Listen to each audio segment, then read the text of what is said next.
घटना 1960 के ज़माने की है। अलीगढ़ आईटीआई में मेरे पिता प्रिंसिपल थे। हम लोग कैंपस के ही क्वार्टर में रहते थे। गर्मियों के दिन थे। हम लोग बाहर बरामदे में सोए हुए थे। रात के करीब 1 बजे सुपरवाइजर आर.के. सिंह, जो सिक्योरिटी का काम भी देखते थे, मुझे जगाया और कहा कि अपने पिताजी को बुलाओ। पिताजी अंदर आंगन में सोए थे। मैंने उन्हें जगाया तो वे बाहर आए तो सिंह साहब ने बताया कि मशीन चल रही है। उसकी आवाज़ यहाँ तक आ रही है। पिताजी ने कहा कि 2-3 लोगों को साथ लेकर जाइए और देखिए कि वहाँ कोई है क्या। वे लोग गए और कुछ लोगों को साथ लेकर गए। काफ़ी देर बाद लौटे और बताया कि वहाँ कोई नहीं था। मशीन अपने आप चल रही थी। उसे बंद कर दिया गया। इतना कहकर वे लोग अपने अपने घर चले गए। अभी वे लोग घर पहुँचे भी नहीं होंगे कि मशीन चलने की आवाज़ फिर आने लगी। पिताजी को आकर उन्होंने बताया और फिर देखने चले गए। मशीन बंद कर उन्होंने मेन स्विच ऑफ कर दिया।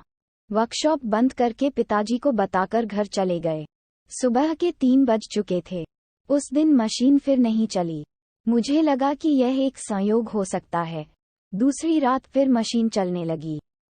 4 स्टाफ को लेकर सुपरवाइजर साहब पिताजी के पास आए। उन्होंने कहा कि चौकीदार ने बताया कि 1 घंटे से मशीन चल रही है। पिताजी ने जाकर देखने को कहा और मेन स्विच बंद कर देने को कहा। वे लोग वर्कशॉप गए और मेन स्विच बंद कर दिया।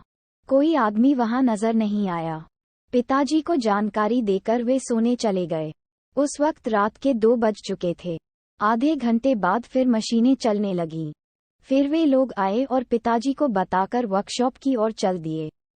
मशीन बंद कर उन्होंने में स्विच का ग्रिप भी निकाल दिया। कोई दिखाई नहीं पड़ा। वे सूचना देकर फिर अपने अपने घर चले गए। उस रात फिर मशीनें नहीं चलीं। दूसरे दिन सुबह सिंह साहब फोरमैन के साथ आए। उन्होंने कहा कि सर, कल सोमवार को प्रैक्टिकल का एग्जाम है। हो सकता है किसी छात्र का प्रैक्टिकल पूरा नहीं हुआ हो और वह रात में प्रैक्टिस करता हो। सुपरवाइजर साहब ने कहा कि यदि ऐसा है तो वह दिखाई क्यों नहीं देता। हमारे पहुंचते ही गायब कहाँ हो जाता है। चलिए दिन में देखा जाए। वर्कशॉप खोलकर देखा गया लेकिन कोई नजर नहीं आया। वर्कशॉप बंद कर वे चले गए।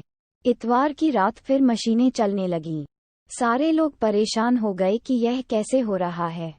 सोमवार को परीक्षा शुरू होने के वक्त जब एग्जामिनर आए और जॉब देकर 8 घंटे में उसे पूरा करने को कहा, फिर अपनी जगह आकर बैठ गए। तभी उनकी नज़र टेबल पर पड़ी। उन्होंने देखा कि वह जॉब बनाकर पहले से रखा हुआ है। उस पर रोल नंबर भी पंच किया हुआ था। इंस्ट्रक्टर को बुलाकर पूछा तो पता चला कि वह रोल नंबर जिस लड़के का है उसकी मौत 3 माह पहले मोटरसाइकिल एक्सीडेंट में हो चुकी है। ये बात पिताजी के पास पहुंची तो उन्होंने कहा कि उस पर नंबर दे दीजिए। लगता है कि उसकी आत्मा भटक रही है। नंबर देकर उसे पास कर देने से उसकी आत्मा को शांति मिलेगी। एग्जामिनर ने नंबर दे दिया और सचमुच उस दिन के बाद कभी भी रात के वक्त अपने आप मशीनें नहीं चलीं। हम 3 वर्ष तक वहां रहे लेकिन ऐसी कोई घटना नहीं हुई।